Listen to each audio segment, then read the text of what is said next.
So, hello students, today we are going to start part 2, that is the name is called as refraction of light. So, what do you mean by the term of refraction of light? So, हम light chapter class 10 के second part को करेंगे, उसको बोलते हैं refraction of light. So, refraction of light को करने के लिए सबसे पहले उसकी definition को कर लेते हैं. Refraction of light क्या होता है? It is defined as कहता है कि जो भी ray of light passing करे, जब भी light एक मीडियम से दूसरे मीडियम की तरफ क्या कर रही है, travel कर रही है. This is the term called as refraction of light. अब इसके लिए रूल्स क्या होते हैं? अगर हमें रिफ्रैक्शन ऑफ लाइट को सीखना है तो इसके लिए हमें रूल्स को क्लैरिफिकेशन करना पड़ेगा. क्या रूल्स होंगे? We have to discuss about that. सबसे पहले अगर आपकी भी लाइट ट्रैवल करती है एक रेयर मीडियम से डेंसर मीडियम की तरफ, तो जो लाइट है वो बेंड होगी नॉर्मल की तरफ. अगर आपकी light it is going from the denser medium to the rarer medium, तो बेंड होगी लाइट नॉर्मल से दूर बेंड होगी. These are the two rules. अब बच्चों को सबसे ज्यादा दिक्कत ये आती है कि हमें कैसे पता चलेगा कौन सा मीडियम रेयर है और कौन सा मीडियम डेंसर है. तो ऐसे पता चलते हैं कि how to pick which one is rare medium और which one is denser medium. So by using the refractive index, refractive index की हेल्प से हम इजीली पता कर सकते हैं कि कौन सा मीडियम रेयर है और कौन सा मीडियम डेंसर है. जिस मीडियम का रिफ्रैक्टिव इंडेक्स सबसे कम होगा वो रेयर मीडियम होगा और जिसका रिफ्रैक्टिव इंडेक्स ज्यादा होगा वो डेंसर मीडियम होगा. Just like that. अगर एयर की बात करें तो इसका रिफ्रैक्टिव इंडेक्स 1 है और डायमंड की बात करें तो इसका रिफ्रैक्टिव इंडेक्स 2.4 है. मैक्सिमम होता है डायमंड का और मिनिमम होता है एयर का. Is it clear? तो जिसका रिफ्रैक्टिव इंडेक्स कम है इसका मतलब कि अगर रिफ्रैक्टिव इंडेक्स कम है it means to say that अगर इन दोनों का कंपैरिजन करते हैं, अगर हम इन दोनों का कंपैरिजन करते हैं तो ये आपका रेयर मीडियम होगा, ये आपका डेंसर मीडियम होगा. इन दोनों का कंपैरिजन करते हैं तो ये हमारा डेंसर मीडियम होगा, ये हमारा रेयर मीडियम होगा. सो अगर जिसका रिफ्रैक्टिव इंडेक्स जितना ज्यादा होगा that is called as denser medium होगा, जितना कम होगा वो रेयर मीडियम होगा. ठीक है. नेक्स्ट करते हैं कि रिफ्रैक्शन करेंगे with the help of the rectangular glass. तो कैसे करना है लेट्स सी. लाइट को सबसे पहले हमने ऐसे इंसिडेंट करना है. आपका पहला काम होना चाहिए इसके अलावा एक नॉर्मल ड्रॉ करना. एक नॉर्मल ड्रॉ कर दिया. This is a glass draw. इसके अंदर ग्लास है, बाहर एयर पड़ी है. अब मैंने जाना किधर है? Ray is going from the rarer medium to the denser medium. Air is a rarer medium and glass is a denser medium. Light is going from rarer to denser, then it bends toward the normal. Light normal की तरफ bend होगी. This ray is called as incident ray and this ray is called as refracted ray. अब इस point से light enter करेगी और इस point से लाइट बाहर जाएगी. जब भी एक पॉइंट से लाइट एंटर करती है, जिस पॉइंट से लाइट बाहर जाए तो वहां पर रिफ्रैक्शन होगी. यहाँ पर भी रिफ्रैक्शन होगी. आपका पहला काम क्या करना है? We have to draw normal. अब रे ने जाना किधर है? अपने ओरिजिनल पाथ. लाइट कहां से आ रही है? Denser medium to the rarer medium. It bends away from normal according to the second rule. So this is called as R and this is called as E. Okay, so this point is P, this point is Q, this point is R and this point is S. अगर P Q की बात करें तो वो हमारे पास कौन सी रे आती है? Incident ray. QR की बात करें तो वो हमारे पास कौन सी रे आती है? रिफ्रैक्टिव रे. और RS की बात करें तो वो हमारे पास कौन सी रे आती है? This ray is called as emergent ray. Clear? So what is I? I is called as I हमारे पास क्या है? ये हमने जो भी एंगल इंसिडेंस करा this is called as angle of incidence. अब R क्या है? एंगल ऑफ R है हमारा angle of refraction. And E क्या है हमारा? Angle of emergence. E को कहते हैं एंगल ऑफ इमर्जेंस. अब देखो अगर इसके अंदर भी एयर होती, बाहर भी एयर होती तो रे ने ऐसे सीधा सीधा चले जाना. बट इसके अंदर एयर है, अंदर ग्लास है, तो ड्यू टू रिफ्रैक्शन रे ऐसे गई, फिर ऐसे गई, फिर ऐसे गई. सो ओरिजिनल रे और इमर्जेंट रेज के बीच में जो भी आपका डिस्टेंस होगा उसको d मान लेता हूं.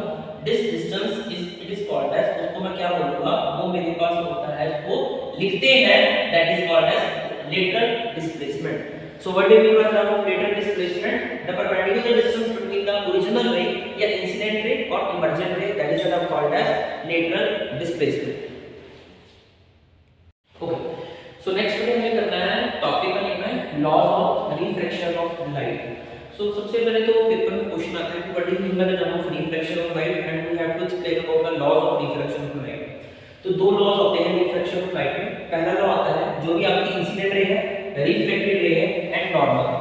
जो भी आपकी incident ray, reflected ray and normal वो सारे एक ही प्लेन में लाए करते हैं. दूसरा वेरी इंपॉर्टेंट, इसको स्नेल्स लॉ बोलते हैं, प्लस 2 में भी इसको यूज करते हैं। The sign of angle of incidence to the sign of angle of refraction is equal to the refractive index of that medium. This is the law number second. कौन सा law है? It is called as, इसको हम Snell's law बोलते हैं। That is very clear। हमारे पास एक rectangular glass slab है, लाइट को इंसिडेंट करा, सबसे पहले तो नॉर्मल ड्रॉ करेंगे। इंसिडेंट रे, देखो this is angle of incidence, this is angle of reflection, sin i by sin r। अब नीचे उस मीडियम का रिफ्रैक्टिव इंडेक्स लिखना है। जब भी light direct medium to density medium की तरफ जाएगी, formula is n2 by n1। ऊपर उस मीडियम का रिफ्रैक्टिव इंडेक्स जिसमें रिफ्लेक्टेड रे लाई करे, नीचे उस मीडियम का रिफ्रैक्टिव इंडेक्स जिसमें इंसिडेंट रे लाई करे। ये रूल है। ऐसे भी कर सकते हो कि अगर लाइट डायरेक्ट टू डेंसिटी जाती है तो फॉर्मूला n2 by n1, अगर लाइट डेंसिटी टू मीडियम जाती है तो formula is n1 by n2। This is very important, it is used in the numericals, इसको न्यूमेरिकल्स में यूज कर सकते हैं। Next is the relation between refractive index and velocity of light. Below refractive index और velocity of light के बीच में हम relation पता करते हैं।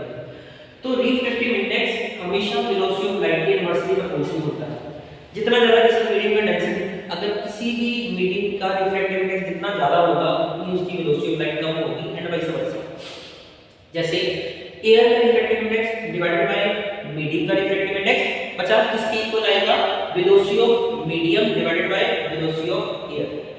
This is the general formula. इसमें एयर मीडियम आपको कुछ भी हो सकता है, ग्लास भी हो सकता है, डायमंड भी हो सकता है, वाटर भी हो सकता है, कुछ भी हो सकता है। ठीक है जी। Next is the refractive index of air with respect to water. अब इसको मैंने रिप्रेजेंट करना है, air with respect to water को रिप्रेजेंट करने का तरीका बड़ी कुछ में ऐसे दिया हुआ है WNA। इसका मतलब क्या होता है?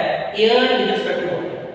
बड़ी कुछ में ऐसे दिया हुआ है glass with respect to water या ग्लास GW। इसको हम कैसे देख सकते हैं जी? Water with respect to glass. इसका मतलब क्या है? Water with respect to glass. ठीक है, इसको क्वेश्चन में करेगा।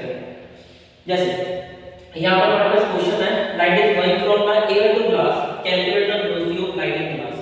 ग्लास में लाइट की वेलोसिटी पता करनी है। दो मीडियम की बात कर रहा है, एक ग्लास की बात कर रहा है, दूसरी एयर की बात कर रहा है। तो मेरे को पता है velocity of light is inversely proportional to the refractive index. Glass की वेलोसिटी मेरे को पता करनी है, एयर में होती है 3 × 10⁸। एयर का रिफ्रैक्टिव इंडेक्स 1, ग्लास का कितना? 3/2। तो 3/2 वाला तो ऊपर चला गया, तो नीचे की वैल्यू निकालनी है, इसको जाके मल्टीप्लाई कर दो। 3 × 10⁸ 2 डिवाइडेड बाय 2 के साथ 2 कट गया, सॉरी यहां पर आपका 3 आना पड़े, तो this is the value of 2। 3 के साथ 3 कट गया, योर आंसर इज 2 × 10⁸8 मीटर पर second. This is the value of the velocity of light. ये हमको वेलोसिटी ऑफ लाइट हम पता करके देते हैं इसमें ग्लास में। Okay, now next question number 2. In that question, refractive index of water with respect to air is 4/3 and glass with respect to water is 3/2. Water with respect to air, it means to say that NW divided by NA, इसकी value दी हुई है 4/3. Glass with respect to, next is glass with respect to air. Glass with respect to air, उसकी value दी हुई है 3/2. मेरे को क्या पता करना है? Refractive index glass with respect to water पता करके देना है। So glass with respect to water पता करके देना है, तो दोनों को डिवाइड कर दो। इसकी value Ng/Na divided by Nw/Na, इसके साथ ये कट गया। ठीक है, तो दोनों कट जाते हैं तो ये क्वेश्चन बन जाता है। इसकी वैल्यू कितनी है? This is the value of 3/2। इसकी वैल्यू कितनी है? 4/3। सो 3 × 3 = 9, 4/2/8, your answer is 9/8. If you want to calculate the refractive index of glass with respect to water, अगर हमें glass with respect to water का refractive index पता करना है तो उसका जो आंसर होगा that is the value called as 9/8. So hello student, अब हम next question करते हैं। इस क्वेश्चन में क्या बोला है कि ray of light क्या है, वो air to benzene में एंटर कर रही है। तो जब भी लाइट एयर टू बेंजीन में एंटर करती है तो बेंजीन इज डेंसर मीडियम, तो जब भी लाइट डेंसर मीडियम में लाई करेगी जिसका रिफ्रैक्टिव इंडेक्स ज्यादा है, लाइट की स्पीड कम होगी। तो हमको क्या कैलकुलेट करके देना है, कितने परसेंट लाइट की स्पीड है वो कम होती है। तो फार्मूला निकालिए, velocity of benzene upon velocity of air, refractive index of air over refractive index of benzene. तो वैल्यू पुट करिए, एयर की ये वैल्यू है, बेंजीन की 1.5 है। तो वैल्यू जब आपस में अगर आप बाद में क्रॉस मल्टीप्लाई करें तो पॉइंट आया नीचे 10 आया, तो कटिंग करके इसका आंसर आ गया 2 × 10⁸ मीटर पर second. Next is percentage decrease in the velocity of light entering in the benzene. तो कितने परसेंट डिक्रीज करती है, तो डिपेंड करता है velocity of air minus velocity of benzene divided by velocity of air. ये फार्मूला बताना है अगर हमें परसेंटेज कैलकुलेट करनी है कि जब भी कोई लाइट एयर टू बेंजीन में एंटर करती है तो कितनी परसेंटेज चेंज करती है।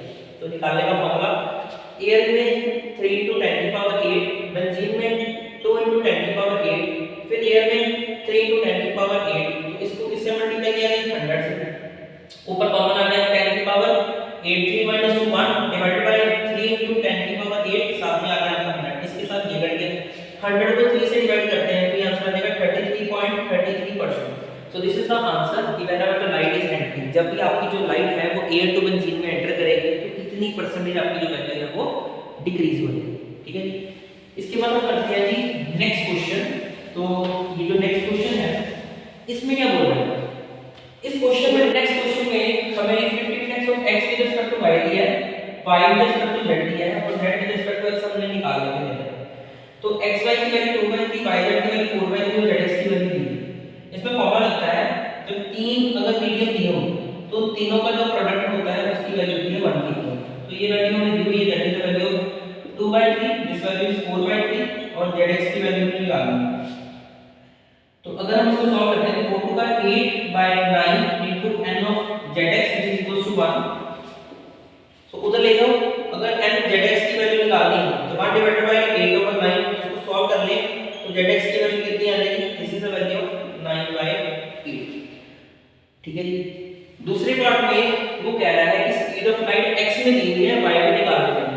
तो speed of light x with respect to y की वैल्यू हमें दी हुई है, that is the value called as so nx/n1। so speed of light of x with respect to y we have to calculate about that।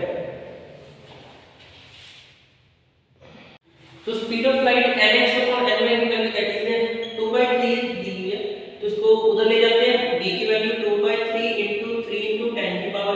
3 के साथ 3 cut गया, velocity of y की value आ गई 2 into 10⁸ मीटर पर second. so this is the part of the answer of fourth question।